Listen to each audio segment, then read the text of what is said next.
Bonjour tout le monde, bienvenue pour ce 6e exercice avec le langage C. On va passer à quelque chose d'un peu plus compliqué, vous allez avoir plus de code à faire et avec un exercice qui va demander de réfléchir un petit peu plus. J'ai fait volontairement cet exercice pour que vous puissiez réviser toutes les notions jusqu'au tableau. Voilà, donc vous n'avez pas besoin d'avoir vu plus que ça, c'est le minimum nécessaire jusqu'au tableau pour la réalisation de cet exercice. Alors le principe de cette vidéo là, première chose, c'est déjà que vous voyez un petit peu comment produire un code un peu plus conséquent que ce que vous avez eu l'habitude de faire jusqu'à présent, avec quelque chose d'un peu plus compliqué, et automatiquement la réalisation de cet exercice vous montrera aussi certaines limites en fait avec les notions que vous connaissez jusqu'à présent.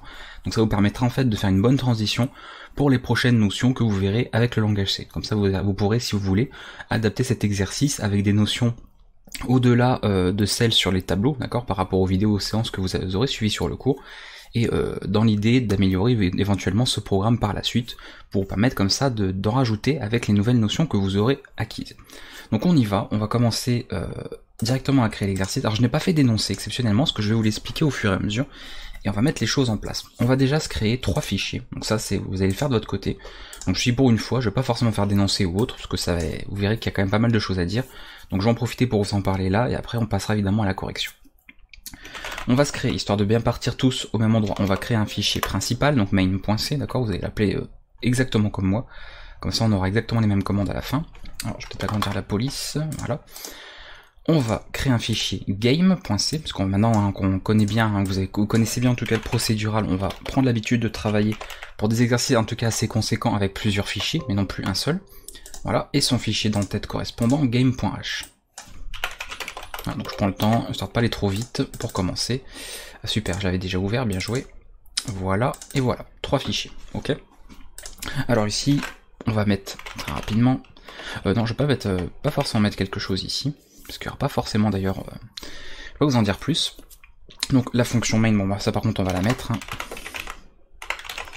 De toute façon elle est obligatoire, donc je pense qu'il n'y a pas de surprise. Voilà. Alors, le principe de l'exercice, et je pense avoir besoin d'un petit... super, bien joué. Voilà. Alors je vais faire ça rapidement, hein. J'ai pas branché ma tablette graphique, donc ça va être à la souris, ça va être très moche, mais peu importe, c'est histoire de vous montrer un petit peu l'idée.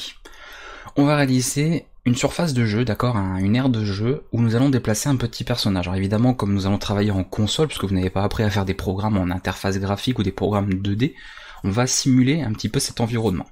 En gros, puisque le but de cette vidéo est de réviser les tableaux que vous avez vus en langage C, nous allons travailler sur un tableau à 2 dimensions. En gros, si je veux par exemple un espace, alors admettons, on va noter ça comme ceci. Donc l'énoncé sera un petit peu long à passer, la correction sera un peu longue aussi, je pense que la vidéo va prendre pas mal de temps, mais c'est nécessaire pour que vous puissiez bien comprendre cette notion. Donc on y va. Admettons que je veuille un espace, alors ça va être bizarre, de 2 cases sur 2 cases, d'accord, 2 cases sur 2 cases. J'aurais pu... Alors, attendez, on va pas faire ça comme ça, hein, il y a des logiciels de texte. D'accord. En gros, que nous ayons, si on veut résumer, que nous ayons ceci comme aire de jeu, d'accord, avec possibilité de se déplacer évidemment sur ces cases-là. Nous aurons un personnage représenté par la lettre T, tout simplement parce que c'est histoire d'avoir quelque chose qui sort du lot, et nous allons délimiter l'espace de jeu, ce que vous voyez là par exemple, on va pouvoir se déplacer sur 4 cases différentes, hein, si on admet voilà, qu'on a un espace de jeu de 2 par 2 cases, mais il faut bien pouvoir le délimiter, pour éviter par exemple de sortir de ce tableau. Donc on le délimitera avec des lettres O majuscules. Donc en gros, si vous avez un espace de 2 cases, vous aurez logiquement, alors je vous dis c'est pas très beau mais peu importe, vous aurez cette représentation là, d'accord? Voilà. Donc ça va vous demander un peu de calcul, un peu de réflexion, donc n'hésitez pas, hein, dès le début de l'exercice, avant même de commencer à coder, à prendre des feuilles, un crayon, et faire des schémas, faire des dessins, noter des choses, faire des calculs à la main. C'est beaucoup plus simple, d'accord, que de le faire, même j'ai envie de dire que sur un petit fichier texte. Faites-le vraiment, prenez l'habitude, quand vous travaillez comme ça sur un programme, de le faire de manière manuscrite. Ça peut sembler bizarre, mais le fait d'écrire par vous-même, de votre propre main, c'est pas du tout la même chose que d'écrire sur un clavier, absolument pas. Donc ça peut beaucoup plus vous aider, je trouve, en tout cas, c'est mon avis personnel, après vous verrez un petit peu ce que vous en pensez. On arrive beaucoup mieux à réfléchir quand on schématise, quand on écrit soi-même à la main, plutôt que sur un clavier dans un fichier texte. Donc grosso modo, au niveau donc illustration, c'est-à-dire qu'au niveau possibilité du jeu, au niveau du gameplay, parce c'est plus ou moins comme si on travaillait sur la base d'un tout petit jeu vidéo, même si évidemment on va faire quelque chose de très court, très simple, mais ça demandera quand même pas mal de réflexion. Si on veut donc un espace, donc un gameplay, d'accord, un gameplay qui nous permet de nous déplacer en 2 cases par 2 cases, c'est-à-dire d'avoir 4 cases ici disponibles, on se rend compte qu'en réalité, le tableau qui sera nécessaire à stocker en mémoire sera lui beaucoup plus grand. D'accord ? Vous voyez un petit peu ce que ça donne. On voit donc très rapidement, alors je vais vous faire pour l'exemple ici, que lorsque nous voulons un espace de 4 cases en fait, donc 2 par 2, ok, donc avec 2 lignes, 2 colonnes, hein, si on veut prendre un tableau à double entrée, un tableau à 2 dimensions, on voit que l'on a doublé à chaque fois le nombre en fait en réalité de lignes et de colonnes. C'est-à-dire qu'en réalité au niveau mémoire on va devoir créer un tableau de non pas 2 lignes mais 4 lignes, ok, et un tableau non pas de 2 colonnes mais 4 colonnes. Donc vous allez avoir ce rapport, ça je vous le donne parce que j'aurais pu vous laisser le chercher mais pour pas trop compliquer non plus l'exercice. En gros, si vous voulez un espace de jeu, d'accord, de A fois B cases, il faudra que votre tableau, ok, il est en fait pour la première dimension A fois 2 et pour la deuxième dimension B fois 2. Voilà, donc ça c'est cadeau, je vous le donne. Je vous dis encore une fois, j'aurais pu vous laisser le chercher. Mais voilà, je vous donne cette petite solution, cette petite aide. Alors attention, hein, comme vous l'avez vu pour les tableaux, on ne pourra pas utiliser de variables pour créer notre tableau. Vous n'êtes pas censé avoir vu l'allocation dynamique au moment où vous suivez cet exercice, donc il va pas falloir l'utiliser. Alors si évidemment après vous avez appris ces nouvelles notions, comme je vous dis, vous pourrez améliorer l'exercice en rajoutant des choses supplémentaires pour améliorer votre programme. Mais de base, je pars du principe que vous n'avez vu les vidéos que jusqu'au tableau, donc vous ne savez pas faire d'allocation dynamique. D'accord, donc vous n'avez pas besoin d'allouer de la mémoire dynamiquement ou de libérer de la mémoire. On va tout gérer de manière statique. Et il faudra du coup ruser avec ce que vous savez et vous êtes tout à fait capable avec vos connaissances actuelles de réaliser cet exercice. Sinon, évidemment, je ferai pas cette vidéo. Donc voilà comment ça va se passer, ok, au niveau de la création de ça. Donc on va, grosso modo, si je vous donne un petit peu les consignes de cet exercice, vous allez créer l'espace de jeu, c'est-à-dire que ces informations, le nombre de cases qu'on a, on les renseignera dans le code, on va pas les demander à l'utilisateur, c'est simplement dans le code au niveau de, vous pourrez faire des macros, ce que vous voulez, dire bah voilà, on aura tant de lignes et tant de colonnes pour notre espace de jeu, notre map, on peut imaginer ça, qui représentera du coup le nombre de lignes et de colonnes, et qui formera, comme vous voyez, un espace de déplacement. On délimitera bien tout ça, d'accord, donc par des O majuscules, ok. Le T ça représentera le personnage, et pour les cases où il n'y a rien, on laissera tout simplement une chaîne vide, d'accord, on mettra quelque chose de vide. Alors pourquoi je parle de chaîne? Parce que vous allez évidemment avoir besoin de travailler un petit peu avec les chaînes de caractères, même si on n'en fait pas trop. C'est-à-dire qu'il faut que vous ayez vu la vidéo sur les chaînes de caractères, mais on va pas utiliser grand chose de cette vidéo-là. Mais il faut quand même l'avoir vu au minimum. Donc tableau chaîne de caractères vraiment au maximum par rapport à ça. Après, quoique les chaînes de caractères, vous aurez pu limite vous en passer, mais si vous voulez vous avancer un petit peu, vous pouvez aller jusque là pour réaliser cet exercice, on va dire un peu plus sereinement. Donc le principe du jeu, on va créer l'espace, d'accord, en fonction des informations qui seront enregistrées dans le code. On va ensuite afficher cet espace de jeu, une fois créé, donc avec le personnage placé au départ, vous le placerez sur la case que vous voulez. Vous pouvez la placer par exemple sur la case la plus en haut à gauche de votre espace de jeu, c'est ce que je ferai en tout cas pour la correction je pense. Et après, on va offrir un menu qui va permettre de déplacer le personnage, de simuler des déplacements. On aura donc via un petit système de terminal la possibilité de taper des commandes, donc up, down, left to right, on va prendre des termes anglais, ou une simple lettre, d'accord, R pour right, L pour left, U pour up, etc.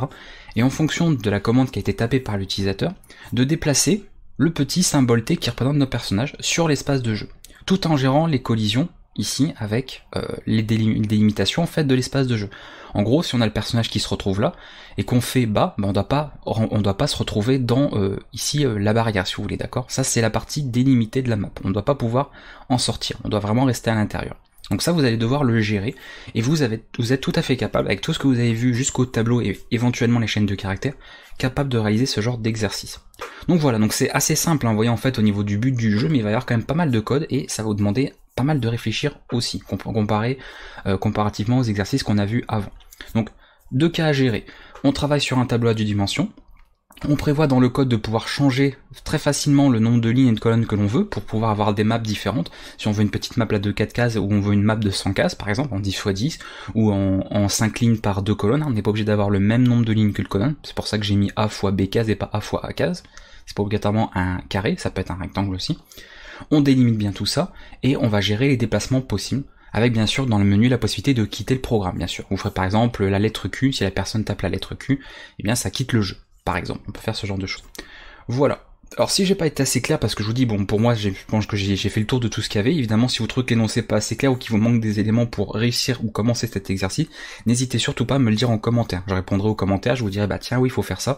Si j'ai pas été suffisamment clair, c'est comme je l'ai pas écrit, l'énoncé, que je voulais donner à l'oral, s'il y a des choses, voilà, vous n'avez pas vraiment compris au niveau de l'énoncé pour démarrer, n'hésitez pas à me poser les questions que vous voulez en commentaire de cette vidéo et j'y répondrai.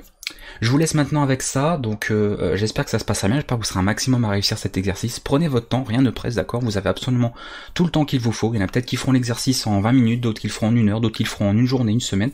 Peu importe, le but c'est qu'à la fin vous ayez réussi cet exercice, qu'il soit fonctionnel, le programme, et que vous ayez surtout compris le principe des tableaux. Et là en plus j'ai rajouté une difficulté puisqu'on va travailler sur du tableau à 2 dimensions. Donc il faudra bien revoir éventuellement ce que j'ai expliqué dans les vidéos. Je vous laisse maintenant avec ça, et on passera pour la suite de cette vidéo à la correction. Et tout le monde, donc on se retrouve donc à partir de maintenant, hein, j'estime que vous avez réussi, ou au moins en tout cas tenté de faire l'exercice, donc nous allons passer à la correction de ce dernier, et on va voir un petit peu comment mettre en place tout ça. Alors, est-ce que j'ai besoin d'un schéma? Je vais pas reprendre forcément le schéma, parce que c'est assez simple, hein, d'accord, au niveau du but du jeu, je pense que c'était assez facile. Alors, on n'aura évidemment pas du tout la même correction, hein, par rapport à ce que je vais faire moi et ce que vous aurez fait, évidemment, puisqu'il va y avoir des fonctions à créer, je l'ai pas forcément dit, mais on part du principe qu'on veut faire un programme un minimum correct, donc on va pas s'amuser à faire une seule fonction, on va créer plusieurs fonctions, et c'est pour ça que dès le début je vous ai fait créer ces fichiers, pour vous indiquer que on allait indiquer des prototypes dans le fichier d'en-tête, implémenter des fonctions que nous allons réutiliser, ok? Donc si vous n'avez pas évidemment la même chose, ce n'est pas grave du tout, et c'est tout à fait logique. Donc on y va, moi je vais créer directement un Game Manager. Un Game Manager c'est simplement un gestionnaire de mon jeu. Je vais faire ça rapidement pour éviter de travailler directement dans la fonction main. Première chose à faire déjà, je vais inclure mon fichier d'en-tête. Alors ici a priori je ne vais pas utiliser de printfo, donc je ne vais pas inclure stdio, etc. Donc vous allez voir, je fais aucune inclusion ici. Par contre je vais l'inclure à cet endroit-là, enfin je vais travailler dans les implémentations, à de l'affichage ou autre. Donc on va le mettre, je vais y arriver. Hein. Voilà. Ça c'est bon, et on y va au niveau de la création là. Alors on va créer la petite macro qui va bien. Donc ça c'est ce qu'on a vu en programmation modulaire. Voilà, et ndif. Ok. On est bon pour ça. Passons. Prototype des fonctions. Alors je vais faire une petite présentation rapide, hein, c'est vraiment voilà, histoire d'avoir un truc à un petit peu présenter. Ok, et on va avoir des macros. Donc ça je l'expliquerai par la suite. Macro pour la taille de l'espace de jeu. Et on va avoir d'autres macros, vous verrez par la suite, pour gérer d'autres informations. On va mettre comme ça, voilà. Donc l'espace de jeu, c'est ce qu'on avait indiqué tout à l'heure. Je vais reprendre du coup mon logiciel. Bravo, je suis sur Paint, c'est génial. Alors je veux bien, mais la Paint tu vas pas beaucoup nous aider pour ça. Ok. Donc ce qu'on avait dit, c'est sur un espace, par exemple de 2 par 2 cases, hein, ok, si je reprécise, 2. Oula, peut-être un peu plus grand, non? C'est mieux, oui, voilà. 2 par 2 cases. On aura donc un espace de 4 cases. Au total, logique. On va faire toujours ça fois ça, ok. Donc on va garder ce schéma là, on va partir donc au début à réaliser le programme avec un espace de 4 cases seulement. C'est histoire de voir si on a quelque chose de fonctionnel. Donc en gros on aura ça, comme je disais, hein, avant le passage à la correction, et on va avoir donc tout un tas de symboles ici qui vont délimiter l'espace de jeu. En bref, on pourra pas sortir de ces 4 cases. Donc je le refais rapidement, hop. On va mettre dans les coins aussi quand même que ça fasse voilà. Vraiment délimiteur, ça pourrait représenter des arbres, hein, ce que vous voulez. Évidemment, on est sur un programme en mode console, donc on a des choses très simplifiées.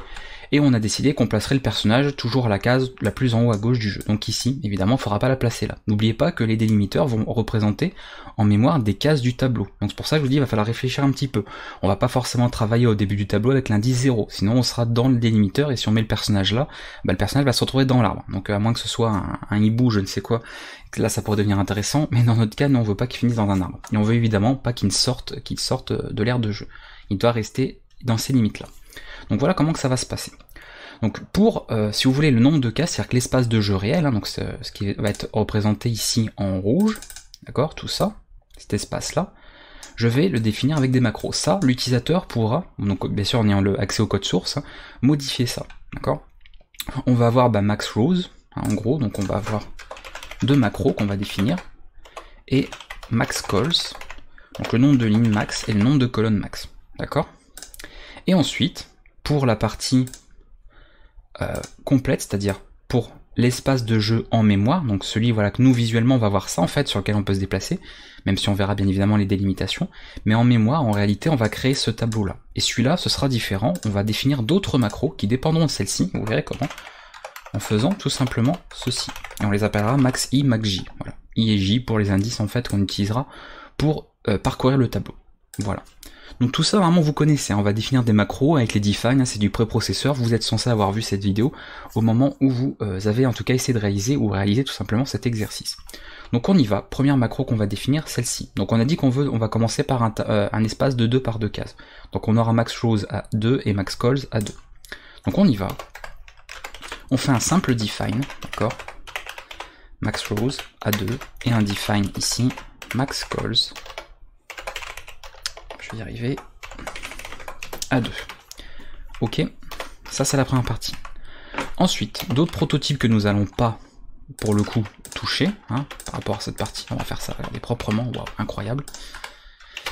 Voilà, j'adore mettre des petits traits comme ça partout dans mes codes sources. Et du coup, ici, on va définir des macros qui vont dépendre des premières ici qu'on pourra modifier. Donc celles-ci, elles sont modifiables, on peut éventuellement l'indiquer, modifiables. Celles-ci, on n'y touchera pas parce qu'elles vont être calculées automatiquement. Donc on va dire que max de i, c'est en fait max de rows fois 2. C'est exactement ce que je vous ai dit. Si nous avons regardé un tableau de 2 lignes, en réalité, vous voyez, quand on a un tableau de 2 lignes, ici un espace de jeu de 2 lignes, donc 2 cases ici en hauteur, on se rend compte qu'en réalité on en a 4. Donc on en a le double, etc. Vous pouvez vérifier, faites un tableau de 4 par 4, vous verrez qu'à la fin, vous allez avoir 8 lignes et 8 colonnes. D'accord? C'est toujours doublé, donc ça c'est un petit calcul de maths simple, il suffisait de prendre une feuille et un crayon, vous faisiez plein de tableaux de tailles différentes, vous faisiez des petits cercles comme ça pour présenter des arbres, et vous aurez très vite vu de vos propres yeux qu'on double tout le temps en fait, au niveau taille réelle en mémoire qu'il faudra du tableau par rapport à l'espace de jeu dans lequel on pourra se déplacer. Donc une fois qu'on a compris ça, très rapidement, je vous dis c'est du calcul mathématique niveau CP, on arrive très vite du coup à ce calcul très simple de multiplier par 2 les deux. Voilà. Donc là je vais travailler tout le temps avec des constantes, toujours, c'est-à-dire qu'on va on va en fait jamais les utiliser en réalité. Vous allez comprendre pourquoi, c'est juste pour nous en tant qu'utilisateur en fait d'avoir l'espace de jeu que l'on veut, mais on va toujours travailler avec ces deux macros ici. Pour les parcours de tableau, pour tout en fait, pour l'accès à tout. On travaillera tout le temps avec ça. Et on va créer, c'est parti, le Game Manager. Game Manager, c'est une grosse fonction qui va en fait s'occuper, c'est un petit peu le chef d'orchestre, d'accord, c'est un petit peu le gestionnaire du jeu, qui va dire, bah voilà, moi je vais m'occuper de ton jeu, donc je vais appeler telle fonction qui fera telle chose. Une fois que ça c'est fait, je vais initialiser les données, je vais dire maintenant j'ai besoin de ça, je vais placer ton personnage, je vais faire ci, je vais t'afficher le menu, je vais te proposer de te déplacer dans le jeu, etc. Vous voyez, c'est lui qui va en fait être un peu chef d'orchestre de tout ça et qui va appeler les différentes fonctions au passage. C'est un petit peu la fonction main mais de notre jeu, en l'occurrence pas la fonction main du langage C. Donc on y va. Logiquement, j'ai pas besoin de paramètres rien du tout, donc on va faire quelque chose de très simple. On va aller ici, voilà. Et là, je vais juste avoir ceci. Ça, c'est le seul code que j'aurai dans ma fonction main. A priori, je pense pas rajouter autre chose, mais on verra si éventuellement je rajoute quelque chose. Voilà.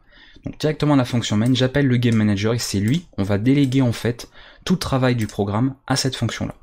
Alors rappelez-vous, la règle d'or que j'avais déjà précisée, une fonction est censée faire une chose, d'accord? Alors celle-là, elle va appeler plusieurs fonctions, donc on pourrait se dire elle va faire plusieurs choses, non, puisqu'encore une fois, c'est les fonctions qu'elle va appeler qui feront les différentes étapes de notre programme. Elle, son rôle, le rôle de cette fonction, c'est gérer, d'où son nom, le jeu. Donc elle gère tout l'état du jeu, elle gère en fait l'initialisation, donc la préparation des données, donc les variables avec lesquelles nous allons travailler. Très important. Donc on y va. On va commencer par... Alors, on va faire dans l'ordre, d'accord? On va pas commencer à créer le menu, etc. On va faire dans l'ordre des choses. Nous, on veut quoi? L'espace de jeu. C'est la première chose que l'on veut. Donc on y va. On va créer un tableau de caractères. Attention, on va pas créer une chaîne de caractères, on va juste créer un tableau de caractères. Parce que je rappelle qu'on va représenter les espaces vides par des chaînes vides, ok, donc un simple espace, le personnage par un T, ça les traits on va pas les représenter, d'accord, hein, ce sera pas représenté, et les arbres, donc les délimiteurs par des O majuscules, d'accord, on va utiliser ces lettres-là, histoire de s'y retrouver. Donc je vais l'appeler Game Area, d'accord, l'aire de jeu, on va faire comme ça. Et pour cette partie-là, regardez, on va utiliser, ça tombe bien, nos petites macros. Max de J. Ok, ça c'est délimité. Ensuite, Ce qui va être important, on va travailler avec un personnage. On va représenter avec la touche T, oui voilà, donc le personnage, il va nous falloir des coordonnées. En gros, on va avoir besoin à chaque fois de savoir où se trouve notre personnage, si on compte à un moment donné le déplacer. Si on ne sait pas où se trouve le personnage sur le jeu, on aura du mal à interagir avec. Donc on va travailler avec des variables, et pour ça je vais passer par des pointeurs, mais là je vais faire quelque chose. Comme on va passer par pas mal de fonctions, je vais être obligé en fait de créer des variables, pour le coup, intermédiaires, sur lesquelles on va adresser directement en fait nos pointeurs. Donc ce qu'on va faire, tout simplement, très rapidement, je vais définir les données. Donc le Game Manager, c'est encore une fois le chef d'orchestre. Il dit, bon bah voilà, je vais te préparer toutes les données que tu vas avoir besoin pour le jeu. C'est lui qui s'en occupe, il est fait pour ça. Donc là on va dire pays de X, donc player X, ok. On va lui mettre une valeur que l'on veut, alors moi je vais mettre 1, parce que ça va être la valeur qu'on va avoir par défaut, PY égale 1 aussi, voilà. Et ensuite, donc ça ce sont les données on va dire brutes, et les données ensuite sur lesquelles on va travailler là-dessus. On va créer nos pointeurs, parce qu'on va évidemment travailler avec des pointeurs, parce qu'on va passer par plein de fonctions. C'est là que vous allez voir tout l'intérêt, encore une fois, de l'usage des pointeurs, et sans l'usage de pointeurs, eh bien ce programme serait difficilement réalisable, voire même impossible dans certains cas. Donc on y va. Donc là on utilise des noms explicites, parce que c'est ce que nous allons utiliser dans notre programme. Player X dépend du coup de PX, vous voyez. On va faire ensuite player Y, IJ, pardon, on va regarder les noms là en fait, parce que c'est par rapport aux coordonnées I et J, égale l'adresse de PY. On va faire ça comme ça. Voilà pour ces données. On en a déjà pas mal, on a déjà une bonne partie. Et on verra par la suite pour gérer les commandes. On va y aller tranquillement. Donc là, les données, on va dire pour le moment, on a les données qu'on a besoin. Voilà, le Game Manager a préparé les données sur lesquelles nous allons travailler. Ensuite, il est parti. Le Game Manager va donc gérer la boucle, c'est-à-dire qu'on va avoir une boucle infinie, entre guillemets, qui va faire tourner tout le programme, qui va nous proposer donc le menu, enfin qui va afficher l'espace de jeu, qui va nous proposer le menu jusqu'à ce que l'on quitte le programme. Donc cette boucle évidemment sera aussi gérée dans le Game Manager. Mais avant de s'occuper de ça, on va initialiser l'espace de jeu. En gros, on va créer l'espace de jeu et on va utiliser bien sûr une fonction. Donc cette fonction, ça va être, alors on va la mettre ici. Est-ce qu'elle aura un type de retour? Je pense pas, c'est pas forcément utile ici. Donc on va l'appeler initArea, on essaie de garder des noms assez explicites et qui correspondent, qui sont cohérents avec tout ce qu'on a donné. Comme j'ai appelé ma variable ici GameArea, je vais pas me mettre à appeler ça autre chose que area, d'accord? On essaie de garder les mêmes noms. J'aurais pu appeler ça GameArea, mais bon, comme on est dans un jeu, voilà, on a bien compris que c'est l'aire en fait, initialisation de l'aire, donc l'aire de jeu. Qu'est-ce qu'on va avoir besoin comme données? On va avoir besoin du Game Manager, pas du Game Manager, mais de l'espace de jeu que nous allons créer en fait. Donc on va passer ce tableau à 2 dimensions. Je rappelle que pour passer un tableau à 2 dimensions en paramètres de fonction, il faut mettre la deuxième dimension en informer en fait, renseigner la deuxième dimension. Vous ne pouvez pas laisser de variables. Il faut soit une valeur en dur, donc écrite directement comme par exemple ce 2 là, ou alors une constante. Je rappelle qu'un define c'est juste un remplacement. Donc ça reviendrait tout à fait à marquer ici par exemple 2 x 2. Ça c'est comme si on marquait 4. C'est-à-dire qu'avant la compilation, là, le préprocesseur va remplacer dans votre code tous les endroits où vous avez marqué max rows par en fait le calcul ici 2 x 2, donc il va remplacer par 4. Donc c'est comme si vous y écriviez 4 directement, sauf que c'est géré par des macros. Donc on y va. Donc je vais garder les mêmes noms, GameArea. La première dimension on la renseigne pas, la deuxième on la renseigne tout le temps. C'est très important, si vous faites pas ça, ça ne marchera pas. Donc je le dis, c'est vraiment très important. Donc c'est pour le coup, que je me trompe pas, max 2J. Voilà, on travaille avec ça. On va avoir besoin de quoi? On va avoir besoin des coordonnées de notre personnage, donc on y va, player J, et voilà. Alors, hop, comme on fait les choses proprement, attention. Voilà, on passe tout ça. Donc on a pas mal de variables, on commence à avoir quelque chose d'assez fourni. Et on va implémenter cette fonction. Est-ce que ici je mets des petits délimiteurs? Oui, c'est plus lisible comme ça. Allez, hop, on peut se le permettre, voilà. On y va. Donc on va appeler cette partie-là. Donc pour l'appel à cette fonction, donc vous voyez le Game Manager, c'est pas lui qui va s'occuper d'initialiser, de préparer l'espace de jeu. Il délègue à une fonction. Il y a une fonction, son rôle, elle en a un seul, c'est initialiser l'espace de jeu. Donc pas de souci, on lui fait faire. On dit tiens, moi je t'ai préparé les données, t'as plus qu'à travailler avec. Je te passe ça, c'est un pointeur, donc on met pas d'étoile, on met pas d'esperluette ou autre. Et je te passe ça, et voilà, tu travailles avec. Vous voyez, c'est que tous des pointeurs, donc on renseigne pas d'étoiles, pas de et commercial. Vous mettez juste les noms des variables, donc des pointeurs en l'occurrence. Ça c'est un pointeur, je rappelle, vers le premier élément du tableau de dimensions. Et c'est tout. On fait l'initialisation, et c'est là-dedans qu'on s'en occupe. Cette initialisation, très simple. On va parcourir le tableau, on va remplir comme il se doit les informations pour avoir ça en fait, et à la fin on placera le personnage. Donc on va commencer par remplir par ça. Donc il va y avoir nécessité de faire des petits calculs, et éventuellement vous sur une feuille de réfléchir pour voir quand est-ce qu'on pose les armes ici, donc les O majuscules, quand est-ce qu'on met des espaces vides, d'accord? Donc il y aura deux types de caractères, soit des O majuscules, soit un espace blanc, ok? Et on mettra le T à la fin, donc le personnage à la fin, une fois qu'on aura créé l'espace de jeu. On crée l'espace de jeu et ensuite on place le personnage. On va faire dans cet ordre-là. Donc je vais avoir besoin de deux variables pour parcourir un tableau de dimensions. Quand on a un tableau à une dimension, on fait un compteur. Quand on est en deux dimensions, comme j'ai déjà dit, on fait deux compteurs.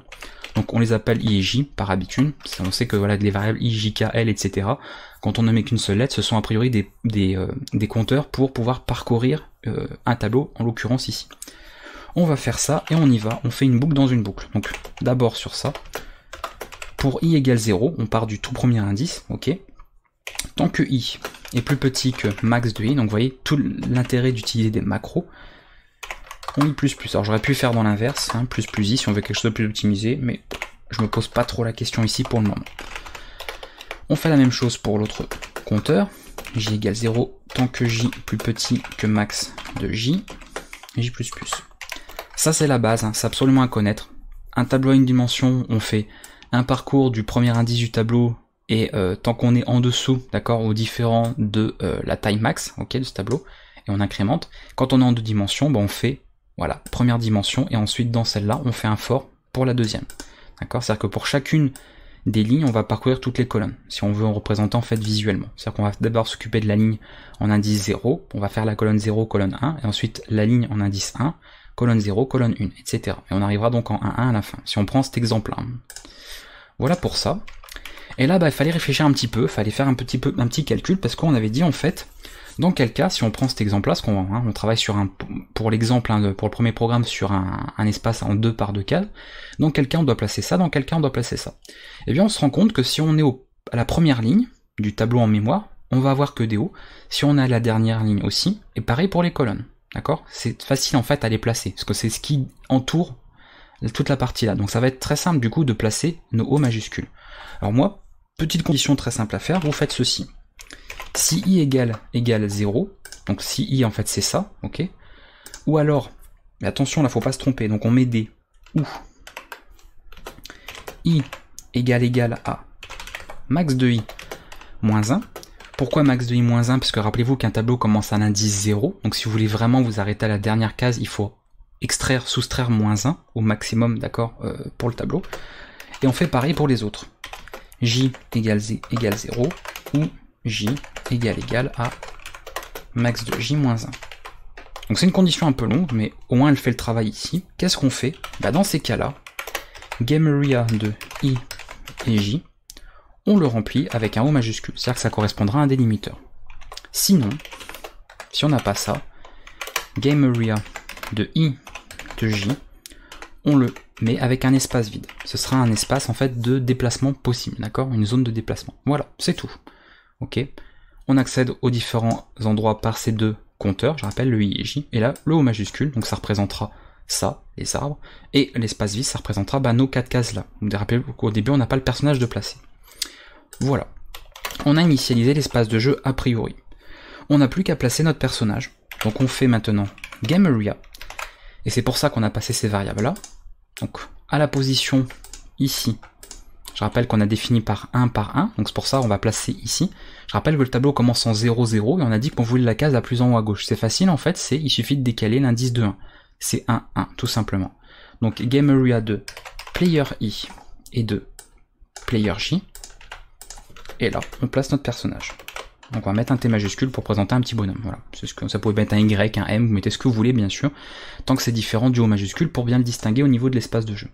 Et voilà, on a terminé. C'est-à-dire qu'une fois qu'on a fini cette fonction, on revient ici. Comme on travaille par adresse, donc avec des pointeurs, ici on a bien rempli l'aire de jeu, on a bien les coordonnées qui sont prêtes, notre personnage est bien placé, donc Game Manager récupère tout, voilà l'état du jeu actuel. Donc il a dit, ok, toi t'as initialisé le jeu, pas de problème. Maintenant, moi je lance ma boucle, je vais dire, tu vas faire un certain nombre de choses pendant qu'il va se passer quelque chose. Et on terminera avec ça pour le Game Manager. Donc qu'est-ce qu'on va faire? Déjà on va gérer une commande, et je pense que ce sera pas mal. Je vais mettre déjà ça. Donc ça va être ma petite variable. Alors ça, si vous le faites pas, vous verrez si vous essayez par exemple de créer des pointeurs nuls ou autres et que vous les passez dans des fonctions, dans des appels, vous aurez des problèmes parce qu'il faudra avoir un pointeur en fait déjà adressé. C'est important que votre pointeur soit déjà en fait pointe déjà sur une variable avant de le passer dans une fonction. Très important, sinon en fait il ne pointe sur rien et vous ne pourrez pas avoir l'information. C'est parfaitement logique. Donc avant même d'utiliser ce pointeur, on crée une variable. Donc moi par exemple je veux qu'il soit, je sais pas moi, la commande ce soit par défaut, on va dire M. Je prends une lettre que je vais pas utiliser du tout dans les commandes de mon jeu. Donc je prends une lettre au pif, ça peut être n'importe quoi mais que j'utiliserai pas dans le jeu. Et ensuite au niveau de ma commande, donc je vais la mettre ici, on va rester sur, en gros vous avez ça c'est les valeurs en brut qu'on utilise ensuite pour nos pointeurs, ça c'est réellement les données du jeu, d'accord. Et là on va dire move command, donc ça va être la commande de déplacement. Alors il n'y a qu'un seul M, il me semble, je crois, je sais plus en fait, non c'est deux, je sais plus, j'ai un doute en fait, est-ce qu'il y a un seul M ou un deuxième en anglais? On va mettre qu'un seul, je crois que c'est qu'un seul, voilà, et là on va dire du coup, eh bien c'est ça, CMD, voilà, l'adresse de CMD, voilà. Donc je rappelle, on ne travaille pas avec des chaînes de caractères, on est bien sur un caractère simple, donc c'est passage par adresse comme ceci, ok. Là on n'a pas de pointeur en réalité. Voilà, les données sont là. Dans ce qu'on dira, en fait, on va dire, bah nous, on avait dit dans l'énoncé qu'on allait laisser le programme en route, en fait, tant qu'on n'a pas, par exemple, appuyé sur la touche Q, qui sera en fait la touche pour quitter le programme. Donc tant que move command est différent de Q, voilà, qu'on considérera pour quitter. Et à partir de là, est-ce que c'est le Game Manager qui va gérer ce menu? Non, il va déléguer le Game Manager, encore une fois, c'est le chef d'orchestre. Il vous dit, maintenant il faut que tu fasses ça, mais il va y avoir une fonction qui va s'en occuper, qui aura le rôle de faire telle chose, et une autre fonction qui fera telle chose. Donc là, on va avoir besoin d'une fonction pour afficher l'aire de jeu, c'est-à-dire que ça, maintenant qu'on l'a créé, il faut qu'on le voie visuellement. On aura une fonction pour afficher le menu, d'accord, on va autant le mettre dans une fonction, ce sera plus pratique, et on aura une fonction pour mettre à jour l'état du jeu, c'est-à-dire quand on va avoir déplacé notre personnage, que l'on mette à jour l'espace de jeu pour qu'on voie en fait le personnage qui s'est déplacé. Donc a priori il devrait nous rester je pense 3 fonctions pour finir cet exercice. Donc on y va. Moi il me faut donc afficher l'aire de jeu, show area, j'ai que besoin de ça, d'accord, pas besoin de passer les coordonnées du personnage, on veut juste faire un affichage. Alors par contre c'est bien de mettre les voids, ouh là là, c'est pas joli tout ça. Voilà. On prend cette partie-là, et on va afficher l'espace de jeu. Ok. Bien joué. On appelle, donc ici, on dit quoi? Bah, en boucle infinie, tu vas afficher l'aire de jeu. On lui passe l'aire de jeu en question, et voilà. Première chose. D'ailleurs, ce qu'on peut faire peut-être, avant de faire même la boucle infinie, attendez. Parce que là, si on va avoir une boucle, mais comme j'ai pas encore géré le menu, on va faire les choses dans l'ordre, hein. On va pas aller trop vite, parce que dans ma tête, comme j'ai déjà un petit peu l'idée justement de tout ce que je veux faire, grosso modo, je vais aller un peu trop vite. Voilà, on va faire comme ça, on va la garder de côté pour le moment. Donc on aura ça, show area, on va juste chercher à afficher l'aire de jeu et on quittera le programme directement. Comme ça, on va pouvoir déjà compiler, parce que là, on n'a rien compilé, donc ça se trouve, j'ai des erreurs partout et je ne le sais pas. Donc on verra ça par la suite. Show area, comment que ça va se passer? On affiche l'aire de jeu. L'aire de jeu, vous vous doutez bien, ça va être assez simple à afficher. On va retravailler avec 2 variables pour les compteurs, pas de problème. Et on va commencer. Alors, pour des questions de présentation, je vais mettre un petit saut à la ligne parce que je sais très bien que, comme tout est collé en console, je veux pas que ce soit collé directement. Je terminerai à la fin, donc ça c'est juste pour des petits soucis de présentation, on va dire. Faire des retours à la ligne, voilà. Et tout va se passer à l'intérieur là. Je vais reprendre mes 2 boucles for là, parce que c'est exactement le même code, donc autant gagner du temps, 20 copier-coller. Et là, 2 cas différents. Comme je veux gérer, vous voyez cet affichage là, on voit que si j'arrive à cet endroit, d'accord, de l'indice, donc en gros, si j'arrive à, alors si je dis pas de bêtises, à j égale 0, ok, ou alors que i est plus grand que l'indice 0, je vais vouloir mettre un retour à la ligne, avant d'afficher en fait la case en question. Alors, je vais vous expliquer en fait pourquoi je dis ça. On va faire un affichage simple. Si je fais ça, d'accord, ceci, et que je fais game area de i, de j, on peut commencer par ça, parce que c'est ça que encore une fois j'ai tendance à aller trop vite. Voilà. On va voir déjà si ça compile, parce qu'on a encore une fois on n'a rien testé, donc on va voir si ça compile, on va voir si ça fonctionne, on va voir si ça fait tout ce qu'il faut faire. Donc logiquement, je reviens vite fait, le Game Manager va appeler ici, il prépare les commandes, l'initialisation, ça m'a l'air correct, hein, j'ai pas l'impression qu'il y ait des erreurs, ensuite on affiche, ok. Bon, de toute façon on va tester, ça va être vite vu. Hein. Vous compilez avec gcc, étoile.c-o, prog. Ok, qu'est-ce que j'ai fait comme erreur? Parameter names without types. Ah, j'ai oublié un type quelque part, bravo. Bah oui, bah bien sûr, non mais... Oui, mais attendez, on va faire le... n'importe quoi.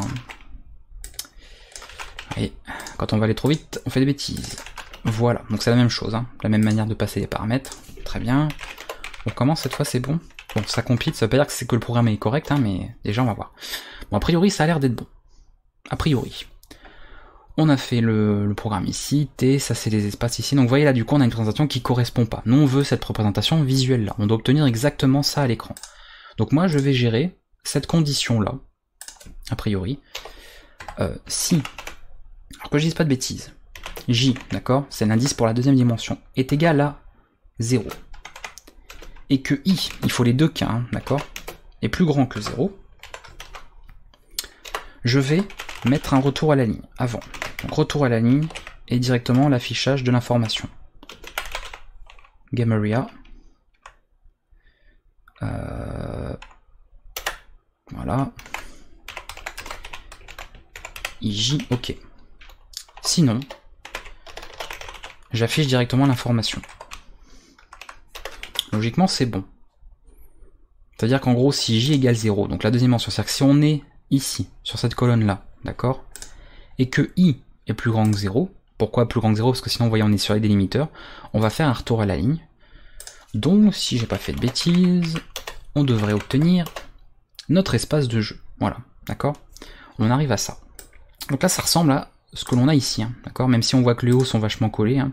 Ça c'est parce que le terminal, par rapport à la police d'écriture, est fait comme ça. Il faudrait éventuellement une... Attendez, peut-être mieux le régler, hein. Ça va être plus pratique. Parce que là, il est en Ubuntu... Ah ben non, normalement, il est en Ubuntu Mono, il devrait bien l'afficher. Bon, on pourra pas obtenir quelque chose de mieux, c'est pas grave, hein. Écoutez. Mais bon, selon la police, vous pourrez peut-être avoir un meilleur affichage. Mais bon, on va rester là-dessus. Ok, donc en tout cas c'est ce qu'on voulait, hein. Je rappelle, voilà, on est exactement là-dessus. On voit bien qu'on a les délimiteurs, le petit T qui est placé là, et on voit du coup 3 cases de lit plat. Donc on va pouvoir déplacer notre personnage sur cet espace de jeu. Ok, donc une fois que ça c'est prêt, on va gérer le menu, d'accord? On va afficher le menu. Donc le menu, ça va être quoi? Une autre fonction, donc on y va. On va l'appeler, ça va être void, hein. C'est toujours void en fait, hein. Je retourne vraiment rien. Menu. Le menu, il va avoir besoin de notre commande. Juste ça en fait, parce qu'il a juste besoin de ça, savoir la commande que nous allons gérer. Parce que je rappelle que c'est dans le Game Manager qu'on va faire la boucle infinie, donc il faut travailler toujours par pointeur, très important. On fait ça. Hop. Bien joué. Voilà. Donc pas mal de code, hein. Comme vous voyez pour cet exercice, c'était un peu plus complexe que ce que vous avez vu avant. Ça vous demandait, je pense, beaucoup plus de réflexion aussi. Voilà, il y a peut-être des gens qui sont tombés dans des pièges. Mais si vous prenez le temps de faire les choses comme il faut, de bien prendre des notes, de faire des schémas, tout ça, il y a franchement moyen de le faire tranquillement, sans vous prendre la tête. Donc au niveau du menu, bon, on va faire quelque chose de simple, hein. Je pense qu'on va faire quelque chose de très simple. Je vais... comment je peux afficher ça déjà? Menu. Attends, je vais peut-être déplacer votre personnage. On va mettre ça comme ça. Alors ça, c'était vous qui choisissez comment vous voulez afficher votre menu. Moi, je vais faire un truc très simple, hein, pour être honnête. Je vais dire par exemple U, aller en haut. Ensuite, je vais dire D, aller en bas. Donc, choisissez ces lettres-là, hein, pour représenter les déplacements. L, aller à gauche. Et right, donc R, aller à droite. Ok. On est pas mal. On va refaire un retour à la ligne là. Je vais refaire un... J'ai oublié un truc. On va refaire un printf ici. On va mettre quelque chose comme ça. Petit retour à la ligne. Hop. Et le petit prompt pour indiquer que nous allons taper quelque chose. Ok. On a passé donc notre variable qui nous permet de lire la commande taper, d'accord, à l'écran. Et du coup, nous allons juste faire un scanf ici pour censer. Et nous allons l'enregistrer dans move command. Donc là, on met pas de et commercial parce que c'est un pointeur déjà. Donc c'est déjà une adresse, je rappelle. Donc ne vous amusez pas à mettre ça si vous faites une adresse sur une adresse déjà. Donc non, on ne le met pas, c'est un pointeur. Voilà. Et là, petite rectification, comme on va avoir plusieurs lectures à faire de caractères, pour ceux qui ont pas, qui connaissent pas voilà, le principe, vous avez dans vos systèmes d'exploitation, donc c'est lié au système et non pas au langage en question, c'est ça sur tous les langages de programmation, peu importe, parce que c'est lié à votre système d'exploitation, vous avez un buffer. Un buffer, il faut imaginer, j'en ai déjà parlé dans d'autres vidéos, mais j'en reparle ici, c'est comme une petite boîte en fait, qui au lieu, à chaque fois que vous voulez saisir quelque chose ou afficher quelque chose, le fait directement, il va remplir cette petite boîte d'informations. Et au moment où vous allez vider cette boîte, ou en tout cas y extraire des données, c'est à ce moment-là qu'il va les afficher ou bien les traiter. C'est des informations qui sont lues. Donc nous, le problème, c'est que ce buffer-là, si on a des espaces ou si on a des caractères spéciaux, le buffer va pas forcément se vider à chaque fois et on va avoir des problèmes au niveau des lectures des commandes. Ce qui fait que notre personnage, on va pas pouvoir le déplacer comme on veut.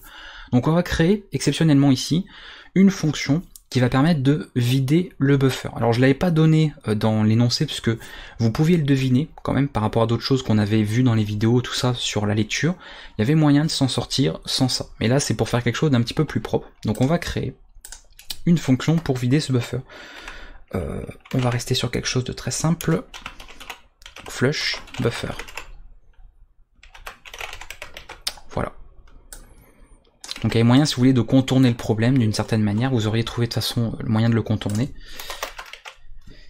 Et nous, on va utiliser ça, donc dans la correction, vous aurez cette fameuse fonction. Donc cette fonction est très simple, elle va simplement... Donc on va créer une petite variable ici, et on va dire, en fait, tant que nous n'avons pas... Donc on va faire en fait une boucle, d'accord? Tant que le caractère rencontré n'est pas un retour à la ligne, ok? Et que le caractère rencontré n'est pas représenté par la constante EIOF qui veut dire end of file, la fin d'un fichier ou la fin de lecture ou ce genre de choses. Et voilà, et du coup, tant qu'on a ça, on a getChar. Voilà, c'était tout simple, hein, simplement ça. Et le flush buffer, du coup, on va le faire à chaque fois là. C'est-à-dire qu'après chaque lecture, on vide le buffer manuellement. N'utilisez absolument pas la fonction flush sur stdin. Ça, je le rappelle, je le vois souvent hein, dans plein d'exemples, je le vois sur Discord, tout ça.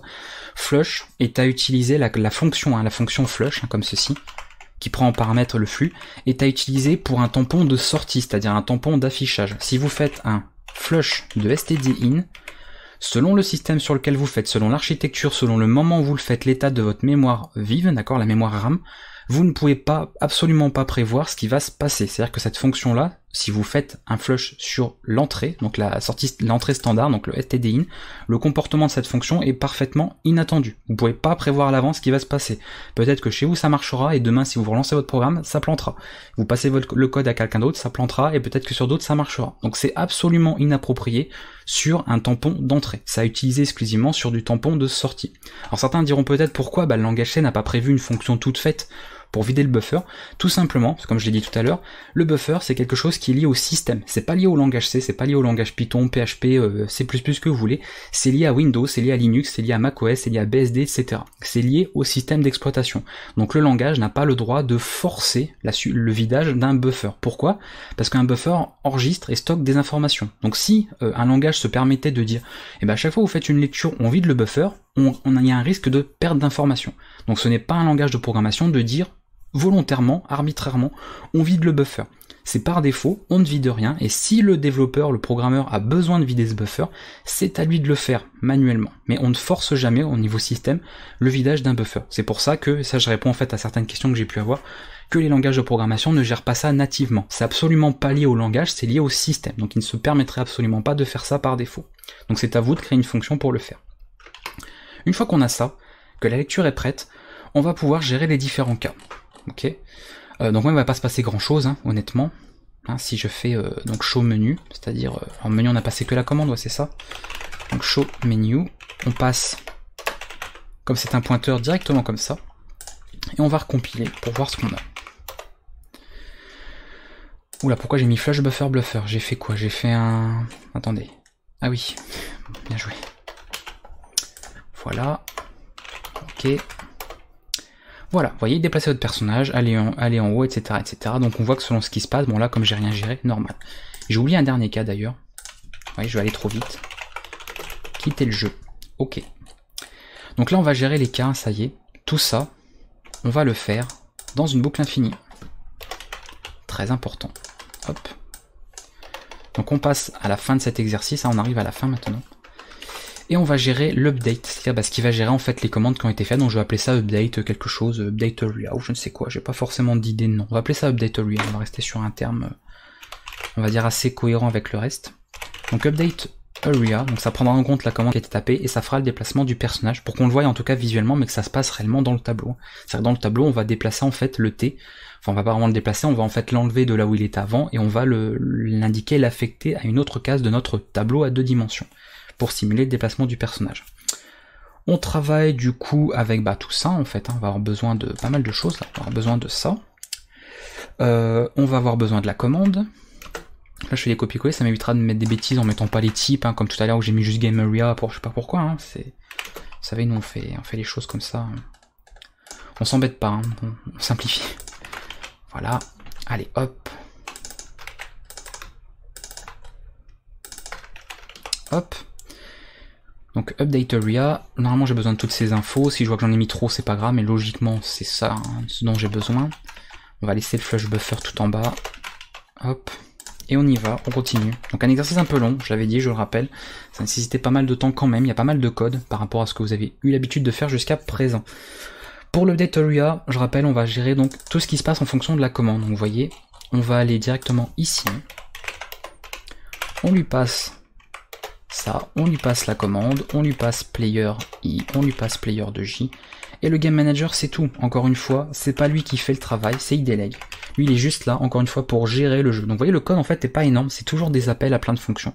Il s'occupe de tout faire. D'ailleurs le init, n'importe quoi, on va pas initialiser le jeu à l'infini. On le fait une bonne fois pour toutes, et après, ce qu'on initialise, enfin qu'on change à chaque fois, c'est l'affichage de l'espace de jeu. On propose le menu, de gérer la commande, et on gère la commande qui a été entrée. On gère les événements produits. Voilà. Donc on n'oubliera pas que si on fait ça, on quitte le programme. Donc on y va. C'est un switch, tout simplement. Donc vous pouvez faire un switch sur du quart, hein, d'accord, parce qu'en fait un quart c'est comme si vous avez un petit nombre en fait sur un entier, donc un chiffre, un nombre. Donc on peut tout à fait faire ça là-dessus. On n'oublie pas l'étoile, parce qu'il s'agit d'un pointeur, sinon on aurait des petits soucis. Et voilà, tous les cas vont être gérés ici, et on va créer volontairement des petites fonctions pour gérer les déplacements. On aura un peu de répétition de code sur la fin, mais c'est juste que je trouve que c'est plus lisible dans le cas là, et ça compliquerait un peu le code si on faisait autrement. Disons qu'au stade où vous en êtes là au niveau des notions, il y a pas mal de choses encore qui vous manquent au niveau du langage C que vous n'avez pas encore vu pour factoriser un peu plus le code. On n'a pas vu les structures, on n'a pas vu de l'allocation dynamique. Donc on aura exceptionnellement un petit peu de répétition de code sur la fin, mais c'est pas trop gênant, sachant que je vous incite forcément à faire cet exercice en n'utilisant pas de notions qui vont au-delà de ce que vous avez vu sur les chaînes de caractères. Et même les chaînes de caractères, vous verrez qu'au final, si vous avez vu cette vidéo, on n'a pas travaillé sur des chaînes de caractères. On a travaillé sur le type char, qui est en fait simplement pour des caractères isolés. Donc on ne travaille pas vraiment sur des chaînes de caractères en réalité. Voilà, donc on y va. On n'oublie pas la commande par défaut. On va commencer par celle-là. On va dire commande incorrecte. Voilà, direct, on fait le break, parce qu'on est dans une boucle infinie. On gère le cas où l'on quitte le programme. On va dire un petit au revoir. Hein. Allez, on met plein de points d'exclamation, on aime bien les points d'exclamation, hein, ça fait oui, on est content. Voilà, donc là, on va sortir du switch, et comme on aura commande qui sera égale à Q, on va plus continuer la boucle, donc on va quitter la boucle, et comme on aura quitté Game Manager, on arrivera à la fin de cette fonction, on va bien arriver au return 0 de la fonction main, puisqu'on n'a que ça, et donc le programme sera effectivement terminé. On peut tester d'ailleurs, on peut déjà faire tout ça. Donc là on peut faire que deux choses, soit on fait la touche Q et ça quitte le programme, soit on fait une autre touche et on va nous mettre commande incorrecte logiquement, si on a bien fait les choses. Bien joué. Oui, j'ai oublié le pointeur. Vous voyez, on oublie les pointeurs partout après. Hop, je rappelle, on travaille sur pointeur. Donc pour avoir la valeur, on n'oublie pas la petite étoile, sinon ça ne marche pas. Voilà, quitter le jeu, bah oui, bien joué. C'est retour à la ligne qui manque partout, tristesse. Voilà, donc si je fais n'importe quelle commande, il va me dire, vous voyez, commande incorrecte, il va recharger l'espace de jeu, enfin réafficher l'espace de jeu, reproposer le menu. Donc on fait comme ça, on peut pas effacer la console, je rappelle, c'est propre au système. Et dès qu'on fait la touche Q, au revoir, et on quitte effectivement le programme. Ça a l'air d'être correct, maintenant on n'a plus qu'à gérer le déplacement. Donc c'est pas une mince affaire non plus, mais on va gérer ces parties-là. Donc on y va, donc je vais laisser la touche ici pour quitter au départ du switch, hein, tant qu'à faire, comme ça il vérifiera ça en premier, si c'est pas le cas il va voir que c'est un déplacement. On va commencer par le up, donc on va faire case U, on va créer une fonction move up Qu'est-ce que je peux lui passer comme paramètre? On va lui passer l'espace de jeu, je pense que c'est utile, et on passera, bah écoutez, player i, player j. Donc c'est là que je vous dis qu'on aura un peu de répétition, parce qu'on va faire en fait 4 fonctions qui seront quand même assez similaires au niveau du code. Même si elles ne seront pas tout à fait, mais il y aura pas mal de répétitions quand même. Donc on va faire ça, et là on va répéter ça. 2, 3, 4. Donc U, si on a le D, ça va être move down. Si on a L, ce sera move left. Et si on a R, ce sera move right. Donc on aurait pu faire une fonction move tout court qui ensuite en fonction délègue le passage selon le déplacement qui a été fait en disant bah voilà, j'appelle juste move dans tous les cas, et en fonction du déplacement qui a été fait, eh bien j'appelle en fait move up, move right, etc. Mais là, on va pas non plus en rajouter plus que nécessaire, là ça fonctionnera déjà très bien comme ça je pense. Voilà, donc on gère tous les cas, donc il n'y a plus qu'à créer toutes ces fonctions là qui sont assez similaires au niveau du code quand même. Donc on a move up, elle va prendre quoi? Notre espace de jeu, il faut bien qu'on se déplace dessus, et les coordonnées de notre personnage, si on veut réellement le déplacer. Oula, ok. J'espère que c'est bon, parce que quand je vais copier-coller 4 fois, si j'ai fait une erreur dans move up, bah du coup il faudra que je répercute tout dans move down. Donc ça en réalité ne le faites pas, parce que si votre fonction là vous l'avez pas testée, qu'elle n'est pas bonne, bah du coup vous allez devoir retravailler sur les 3 autres. Donc moi c'est parce qu'a priori je pense que c'est bon, hein, question d'habitude, mais si vous n'êtes pas sûr, évitez de faire ça. Ok, on est bon. Écoutez, maintenant il n'y a plus qu'à faire ça. On enlèvera le point virgule hein, qui va bien. Enfin qui ne va pas non pour le coup. Parce qu'on n'est pas dans les prototypes. Hop, hop, bien joué, c'est pas la même commande. Voilà. Et pourquoi pas faire ceci. Hop. Hop. Voilà, on travaille, hein, on fait de la... Voilà. Ok.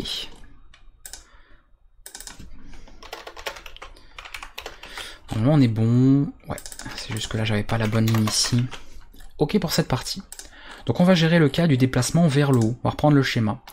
Le déplacement vers le haut, il va être un peu spécial, le déplacement vers la gauche. Enfin, ils vont tous être spéciaux en fait, hein, gauche, haut, etc. Puisque on doit pouvoir se déplacer, effectivement, sauf une fois qu'on arrive ici contre le délimiteur, c'est-à-dire de gérer des collisions. De dire, bah si on est là, en fait, le plus à gauche, on ne doit pas pouvoir continuer par la gauche. Si on est là, le plus à droite, on ne doit pas pouvoir continuer, etc. pour chacun des côtés. Donc ça, c'est simple. C'est-à-dire que pour la gauche, si... Alors on va gérer le cas si on va en haut. On va en haut, qu'est-ce qui se passe? Si i, parce que vous voyez, ça c'est la ligne d'indice 0, i égale 0. Si i est égal à 1, hein, c'est ça qui est important à savoir, si i est égal à 1, on ne doit pas pouvoir, normalement, continuer de se déplacer. Donc on va gérer ce cas-là. Donc de dire, alors logiquement on peut s'arrêter là, on va faire ça comme ça. Si player de i, parce que c'est ça, hein, c'est la coordonnée, égal à 1, c'est-à-dire bah, si on se trouve en fait là, hein, en réalité, déjà, donc peu importe où, peu importe la colonne, mais qu'on se trouve en fait sur la ligne la plus en haut, on ne veut pas continuer le déplacement. Donc qu'est-ce qu'on va faire? Bon, on va faire un simple return. Donc on return rien du tout, je rappelle que c'est un retour void ici, donc on return rien, c'est simplement qu'on dit on ne fait rien. Voilà, on fait le test de départ, s'il n'y a pas à se déplacer, on est en collision avec le délimiteur de l'espace de jeu, on return rien du tout, terminé, donc on reviendra du coup au menu. On déplace surtout pas le personnage, sinon vous allez remplacer le O majuscule par le T, du coup votre personnage va se retrouver encore une fois dans un arbre, où il aura coupé un arbre, bref ça va être un peu la galère. Une fois que ça c'est fait, on modifie l'espace de jeu. Alors, c'est plus exactement, on va, parce que là vous voyez on est encore une fois pas dans, on simule en fait le déplacement, il faut qu'on efface l'endroit où était le T, où était notre personnage, donc les coordonnées en fait actuelles. Donc GameArea que nous avons passé en paramètre, ok, à player i, player de j, donc l'endroit actuel où nous nous trouvons, on met un espace blanc, c'est-à-dire que là on fait disparaître le bonhomme, d'accord? Parce qu'en fait on va faire disparaître dans une case, le faire apparaître à une autre, et nous l'illusion va faire que l'informatique avec la vitesse à laquelle ça va, on aura l'impression que le T s'est déplacé. En réalité non, on l'a effacé à une case et on l'a affecté à une autre. Donc c'est pas le même T en réalité. Mais au niveau du jeu, on ne verra pas la différence, c'est la magie qui opère, la magie de l'informatique. On va changer, parce que je rappelle que là dans ce cas-là, c'est-à-dire qu'on a besoin de faire un déplacement, on va réduire la coordonnée i, donc la ligne en fait de 1. Parce que comme on va se déplacer vers le haut, on va passer à une ligne au-dessus. Donc je rappelle que là on est à 0, plus on descend, plus le i augmente, et là plus on va à droite, plus le j augmente. Donc attention, parce que les colonnes on pourrait se dire bah tiens que ça fonctionne comme ceci, d'accord? Non, c'est au niveau des colonnes c'est là. colonne 0, colonne 1, etc. Ligne 0, ligne 1, etc. C'est pour ça qu'on se déplace de cette manière. Donc on va changer, du coup, et là il faut faire attention au niveau de la décrémentation sur un pointeur. On met le pointeur entre parenthèses, player de i, moins moins. Ça c'est la méthode la plus rapide pour le faire, d'accord, avec le moins moins directement plutôt que de faire player de i. Alors, évidemment, vous pouvez vous amuser si vous voulez à faire player de i moins 1, je rappelle, petit rappel sans problème. Mais nous on va faire ça pour faire plus rapidement. Et maintenant qu'on a déplacé, qu'on a changé cette valeur là, eh bien on peut refaire ça.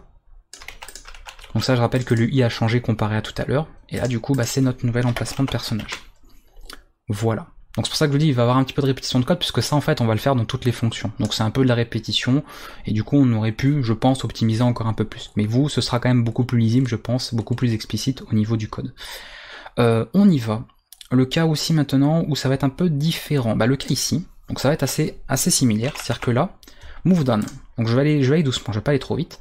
Là, c'est si on se retrouve à i-1. Pourquoi i-1? Parce que je rappelle que ça c'est max de i. Mais on est dans le délimiteur. Nous on dit que si on est là, à i-1, max de i-1 en fait, on ne veut pas continuer. Donc on fait ce test là. Si player de i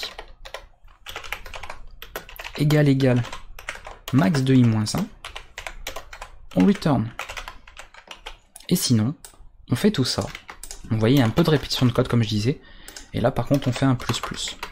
Voilà. Et on continue. Ça c'est de la répétition. Pour move left, c'est la même chose que pour le i mais avec j. Donc on va juste remplacer la lettre. On va faire très simple. Si player de j égale 1, on return. Sinon on fait ça. C'est j qu'on réduit et on a changement. Et dans l'autre cas, on va copier-coller, attendez celui-là. Hop. Voilà, move right. C'est si on arrive à max de j-1, donc c'est l'inverse. Ceci, et c'est max de j qu'on augmente. Voilà. Et normalement, notre programme devrait fonctionner. Donc on a tout, vous voyez, pas mal de fonctions, beaucoup de choses. On gère tout ça et on verra après pour changer la taille de l'espace de jeu pour voir si ça fonctionne toujours. Parce que c'est quand même le but, d'avoir quelque chose qui fonctionne, peu importe la taille du jeu. On y va, ça compile, incroyable, ça s'affiche très bien. Donc si je fais Q, ça quitte le programme. Et là on le déplace. Donc là si je fais U, normalement le T doit pas bouger. Ça a l'air d'être le cas. Vous voyez, le T n'a pas bougé. Je refais U, ça bouge pas. Si je fais D maintenant, on voit le T passer en bas. Je refais D, vous voyez là c'est pas bon. On le voit bien, regardez, le T s'est retrouvé dans les arbres, dans les choux. Alors qu'est-ce qui va pas? C'est pour ça qu'il faut gérer tous les cas. Je suis allé trop vite quelque part, oui regardez, move down, non c'est bon, attendez.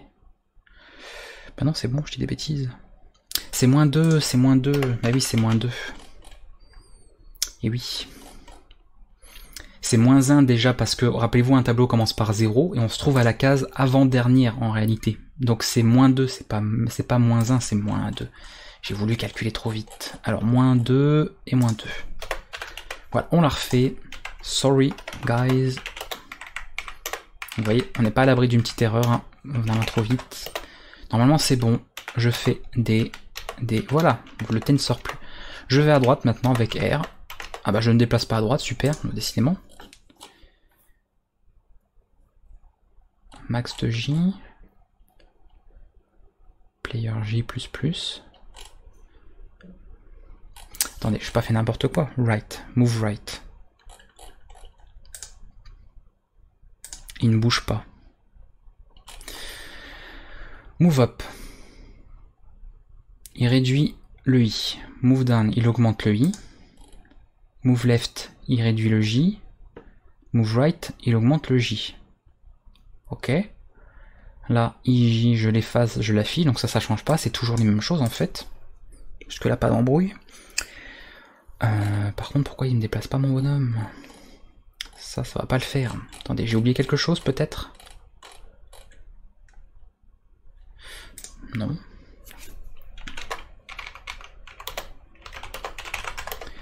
Testons. Right, le bonhomme se déplace et il ressort. Ah oui, non mais là il ressort complètement en fait. Oula, oui. Move right.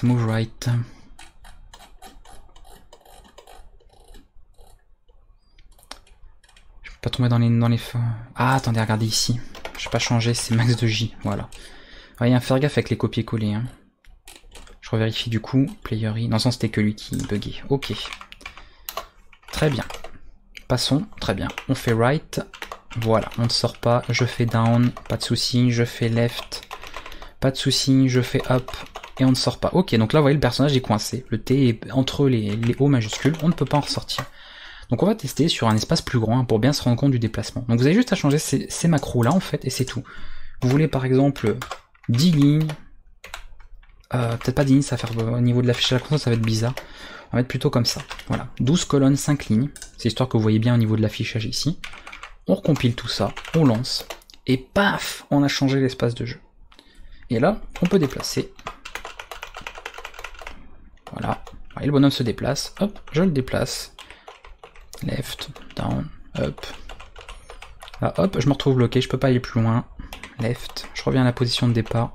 Je peux pas aller plus loin, je descends. Et voilà, on gère tout ça.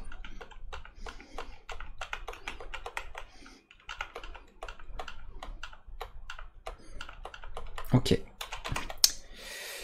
Bah écoutez, voilà, ça a l'air d'être fonctionnel tout ça, hein, a priori.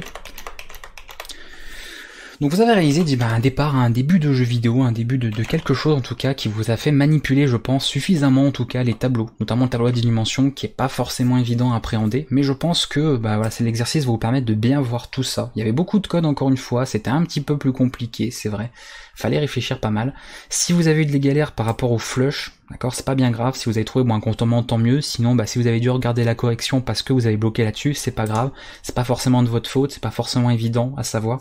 Je l'avais dit, mais bon, comme c'était comme ça donné en parenthèse dans les vidéos, vous avez peut-être loupé l'info. Donc c'est pas grave si vous avez bugué à cause de ça. Vous avez pas pu terminer l'exercice, c'est pas bien gênant.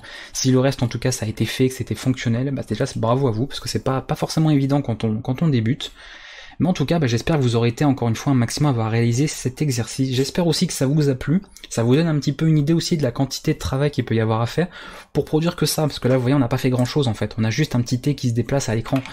Ça vous montre quand même que pour réaliser si peu de choses, déjà, voilà le code qu'il faut. D'accord, donc imaginez après que de l'interface graphique, tout ça, de la gestion de sauvegarde, bref, du réseau, on peut aller très très vite après en nombre de lignes de code. Voilà, j'ai plus qu'à vous laisser. Écoutez, moi je vous dis à très bientôt pour un prochain exercice. S'il y a des questions, si vous avez été bloqué ou même qu'après correction, il y a encore des choses pas très claires, n'hésitez pas, encore une fois, à me solliciter dans les commentaires de la vidéo pour que je vienne à la rescousse, pour vous aider par rapport à ça.